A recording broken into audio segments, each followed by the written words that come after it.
Chapter 10 Growing Pains. Author. Legion 20. Chapter Content. The following years weren't easy on Lith. He was finally allowed to do a lot of questions, filling most of the holes in his vocabulary and starting to finally learn about his family and the new world. He learned that they were living in the village of Lucia, that was part of the county of Lustria, which in turn was part of the Griffin Kingdom. His parents knew about the neighboring countries by name, but that was it. They knew nothing about the life outside the village, nor they cared about it. In their eyes the king was some sort of mythical beast. They put all their faith and worries in Count Lucia. Not only he administered justice and taxes in the county, he would also always take part in Lucia's spring festival as the guest of honor. His parents never mentioned to their children anything about magic, wars or history.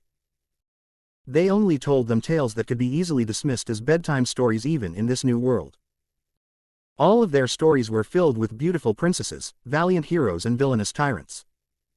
Lith was truly dissatisfied by such little information.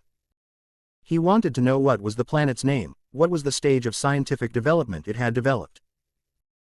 He wanted to learn about the history of magic, the lore, the legends, anything that could give him at least a clue about what to expect from life. But it was clear they knew little more than gossip, so he could not make questions he was not even supposed to think about.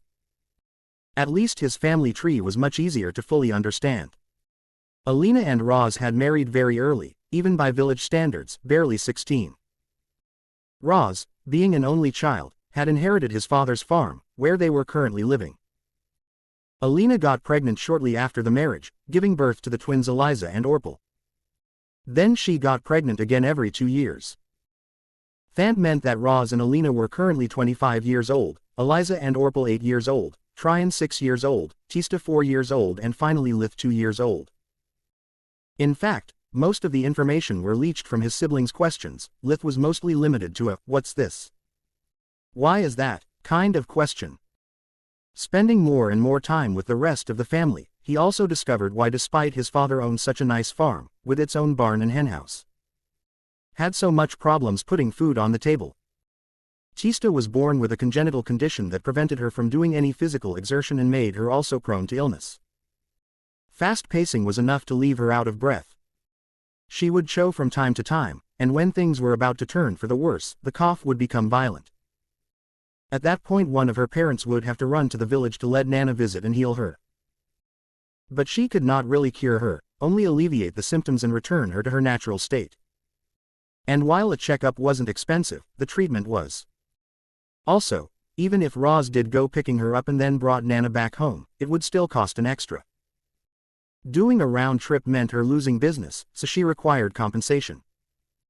It was the constant need for the healer to put such a strain on their budget. Lith felt very sorry for her. Despite not having spent much time with Tista, she was precious for both Alina and Eliza, and that was more than enough to make her precious for him too. He felt helpless, cursing his inability to ever practice light and darkness magic. Light magic required a patient, and until he had gained a solid grasp of how it worked and what was this world's human anatomy, he would not dare putting anyone's health at risk. Darkness magic was another story. Lith had only seen it once, no one in his family used it. And even in that one occasion, he had clearly felt the destructive power it held. He was also biased against it, since on Earth dark magic would always be associated with evil practices and undeads, so he had no desire to dabble with something potentially horrifying. Lith could only live on, hoping to eventually get some training in magic, while enduring the madness that he was getting used to call family life. He had to be lively, but not too much. He had to be curious, but not too much. He had to run around but never get out of the door. His parents were never satisfied. If he tried to sit in corner meditating, they would worry because he was too quiet or too lazy. If he tried to move around or help them, he would be scolded for getting in the way. They refused to teach him chore magic, and prohibited him to learn them. Lith could not go outside without being accompanied by someone, could not get near to the fireplace, could not make too many questions. Everything was basically prohibited until he grew up.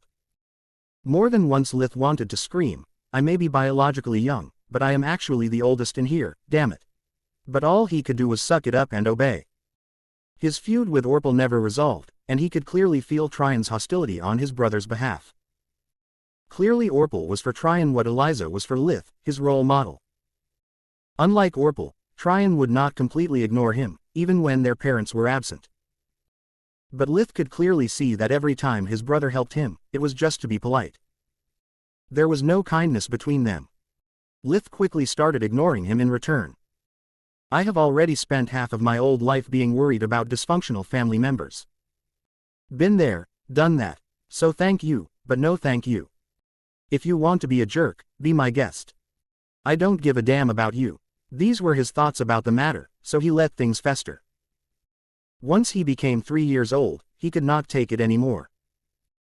The boredom caused by the cold winter months where he was basically stuck at home 24/7, aggravated by the constant hunger, was about to drive him insane.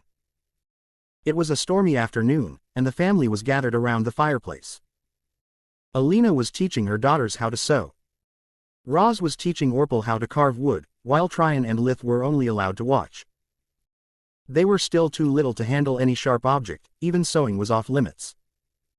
Lith had already asked, baffling his father and flattering her mother. "You are too little, and your hands are still too clumsy," she replied. And Alina was right. Lith's body felt even clumsier than his old one, before he started practicing martial arts. Just the thought of all the lost muscle memory was enough to make him cry. So, he patiently waited that Roz finished instructing Orpal, and then Lith mustered all his courage and asked him to teach him how to read, write and count. Roz was flabbergasted. "You are too young. Usually kids wait until they are 6 years old to go to school and learn. Don't you think is boring?" That was the philosophy every man in his lineage had always upheld. Possibly be more boring than sit here doing nothing. Like yesterday and the day before. And probably tomorrow too. "Please daddy, try me. I beg you, please, please, please." Roz didn't know how to say no. Lith had never asked him anything before. Even when he is clearly still hungry, if he notices there is no more food, he never asks for more. He thought, unlike Orpal. I don't know if is Lith that is too good, or I am just spoiling Orpal too much. He really wanted a way out, but Alina was already staring at him. Her hands never stopped sewing, her mouth explaining the girls what they were doing wrong, but her eyes were clearly set on him. Damn it, what can I say? Learning does not even require dangerous tools. That's it. The tools. I'm such a moron sometimes. Roz looked in Lith's puppy eyes, his heart squeezed as in a vice, but he still replied, "I'm sorry son, we have nothing you could possibly write on. So, I can't teach you." Lith had considered things through before asking, so he had already a solution at hand. He picked the biggest tray they had, and filled it with the ashes collected in a bucket beside the fireplace. "Now we can write as much as we want." Roz was amazed by Lith's ingenuity, and so was Alina. He was about to object again when he noticed that the stare had turned into a frown. Her hands were moving too fast, and that meant trouble for him. There was a storm outside, he could not run away from the one that was brewing inside. So with a deep sigh, he gave up. From what do you want to start? Roz could only hope that Lith would get bored fast and let him return to his leisure. "Count," Lith promptly replied. So Roz sat on the floor beside him and started drawing lines in the ash. Lith was ecstatic. The numbers they used had a different shape from the Arabic numerals, but aside from that they were identical in use, even the calculation methods were the same. So, he kept the new numbers in the upper row to learn their shape, and then started doing the multiplication tables. He could actually do such simple math in his head, but he needed to engrave the new numbers in both his mind and body. Once he finished, Lith started taking requests from his audience, and when Orpal sarcastically asked, "How much is 124 times 11?" he quickly replied with flat, 1364, leaving them all speechless. Alina could not help herself standing up and lifting Lith up in a big hug.